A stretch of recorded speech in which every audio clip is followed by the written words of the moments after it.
For the first segment that we're going to start off with, it's called Question of the Week, or Questions. So for this, it's about a player or a team and the implications of that player for the future. So the first question we have is Ndamukong Suh worth keeping for the Miami Dolphins? What do you think?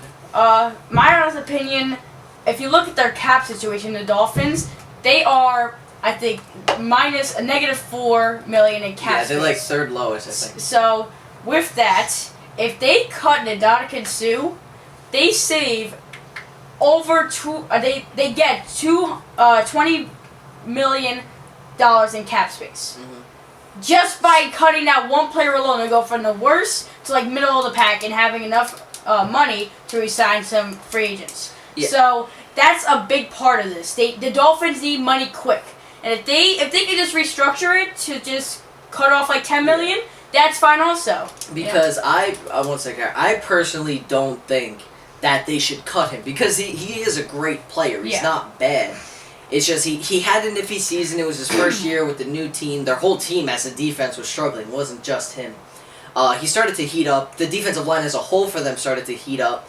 But they not only do they have his huge contract, Cameron Wake's coming off that huge injury, and Oliver Vernon is a free agent. So I think that they should restructure his deal. I don't think that they should cut him. What do you think?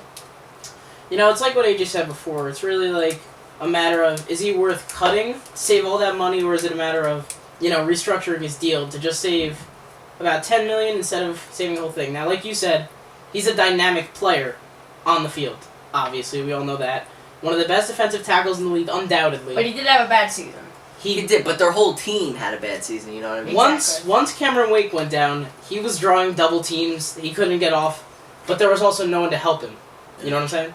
Yeah, I got it. When Cameron Wake was there, their defensive line was good. I mean, once he... Cameron Wake really is a savage. Yeah. He did a lot for them. But I mean, the duo, man. The question is, now... Is he worth the money? Is he worth keeping for all that money? Or, real quick, or do you think they should trade him? I don't know. I don't know if anyone will take his contract. Yeah, that is the problem, is taking his contract. But if you think teams that could take him, the Giants might be able to take him, the Raiders, the Jaguars. It's a possibility. There is teams that need defensive linemen and can withstand his contract. You can get rid of that cap, and then you can get players in return. And you could get good play and picks in general. If they can do it, then definitely. But it's just, I don't think it's his contract. They gotta fix his contract. He's worth keeping, not at the salary he's at now. Exactly. So. Okay. So the next question we have is, should the Titans trade away their first overall pick? What should they trade it away for? And which team should try to go for it? So let's take it one by one. So in general, do you guys think that the Titans should trade away their first pick? Yes. Yes? I do think so. Depending on the value they can get in return. Yeah, so that's exactly how I feel. Because they're like, if you think about their team, they're a balanced team. It's just that, like... They don't have star power besides... They don't have, like, a key... Like, they're balanced pretty much all around. They're not, like, really... Like, they're lacking at running back, but there's no number one running back in this draft. You know what I mean? Yeah. The positions that are worthy of a first-round number one overall pick, they're already pretty decent at. Like, their offensive line's pretty decent. Their defensive line, they got, what's his name? Draw Casey. He's pretty good. Like, they're just pretty... They're pretty good overall. They're a pretty balanced team. There's the people that are available for that pick.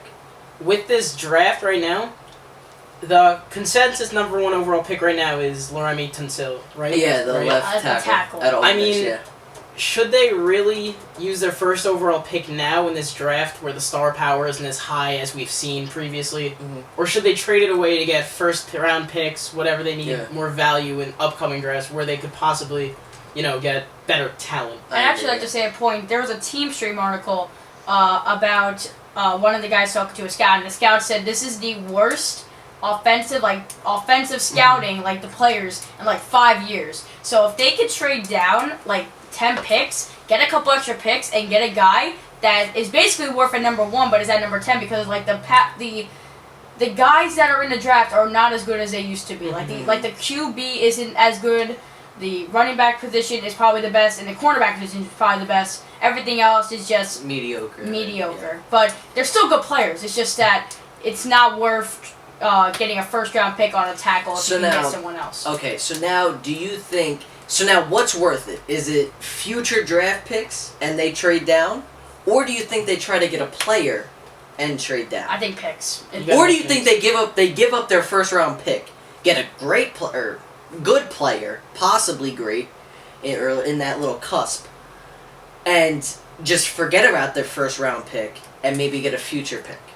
I think. Do you think that's even a possibility? Because their salary, their cap space isn't that high. They got some room to they got some flexibility. You know what I mean? I just think that you just can't get rid of a first round pick. Like even if you get a guy, he's gonna be no one's gonna trade a superstar for a first round pick. I don't think they're gonna trade like a really really good player, but not a superstar. Yeah, that's what I'm saying, in that cusp. You know exactly. You know, especially since, like I said before, this draft isn't. Yeah, exactly. That's what I was gonna say. It's a what a lot of people are saying, including Jared, is that this draft is pretty mediocre. Exactly. It's nothing like there is no Andrew Luck. There's no God coming there's out no of one that's college right going. now. There's no one that's gonna change their team. Think about it. In previous years, there's been that number one guy that everybody's Andrew Luck. There's been those guys that are like, this is the guy. This is who's going number one. Or it's been in between two guys like Mariota and Winston. You know, there's two guys. Yeah. If you look at their top 5 picks between all the main scouts and what are they called, like Mike Mayock and all them. The draft analysts. Yeah, the draft analysts. They're all fluctuating. Nobody is set with except Nobody for that knows. Offensive tackle. He's the only one that's really been solid. But other than that, everything's been fluctuating. And I mean, that's even the offensive lineman. That's just you really want to waste a first overall pick that could potentially change the face on your franchise on that first overall pick when you could trade it away and possibly get more talent in the future. You know what I'm saying? Mm-hmm. Like we saw with the Chiefs. Who did they draft? Eric Fisher. Yes. A few years ago, yeah. And he's just good, but he's not a franchise-changing talent that you could get with the first overall pick. Mm-hmm. Which is why I think the Titans should trade it away if they don't see anyone that could, like I said, change the face of their franchise for the better. And yeah, so that's the teams that I think should try to go after him. Should try to go after that.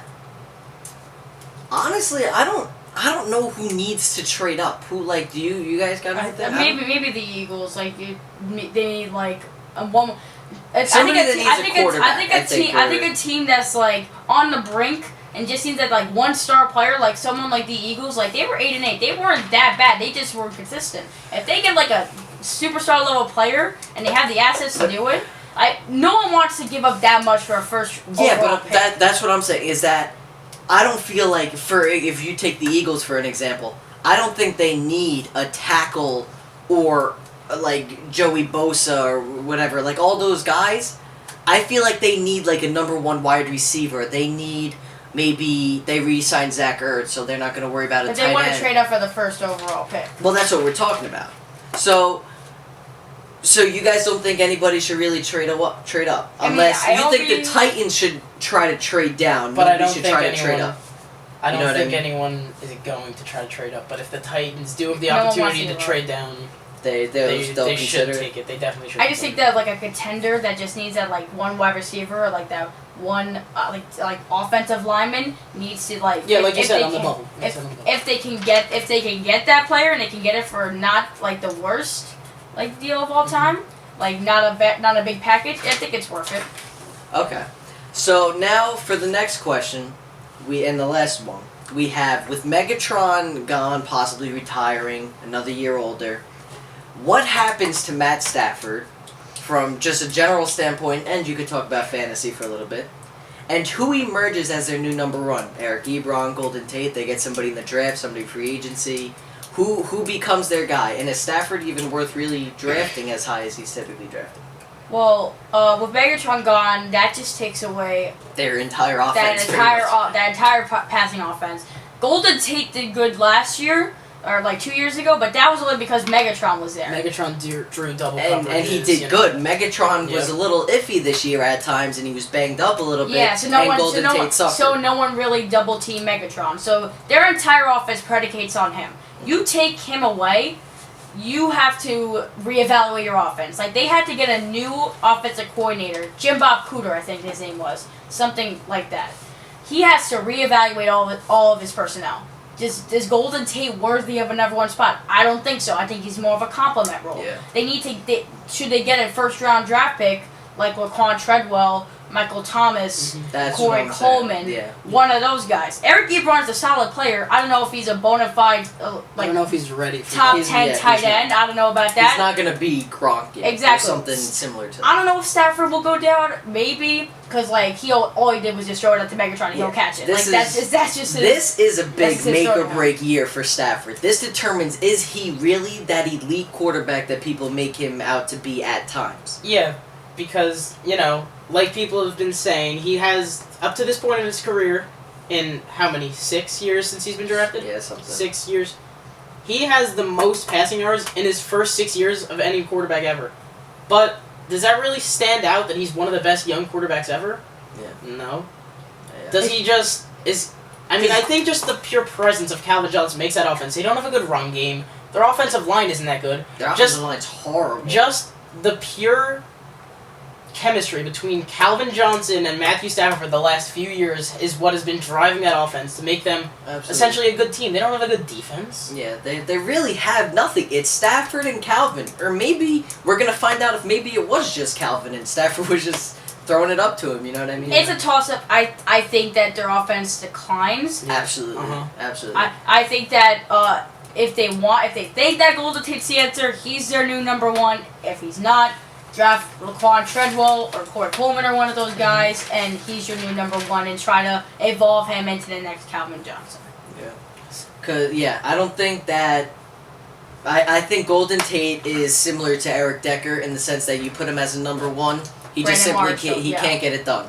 You bring in a good number one, a Brandon Marshall, Calvin Johnson, he could get it done, because now he can't handle that much attention on him. And he gets a second quarterback, and he does like you saw with Seattle, when he was with Seattle. Exactly. When he went to the Lions, all the Stafford to Calvin took really the pressure off of, Golden Tate, as opposed to when he was with Seattle, and, he wasn't really as big a star as he was with his tenure as a line. No. Alright, so that about wraps up questions of the week for this first show, and we'll be back at it next week. Yep.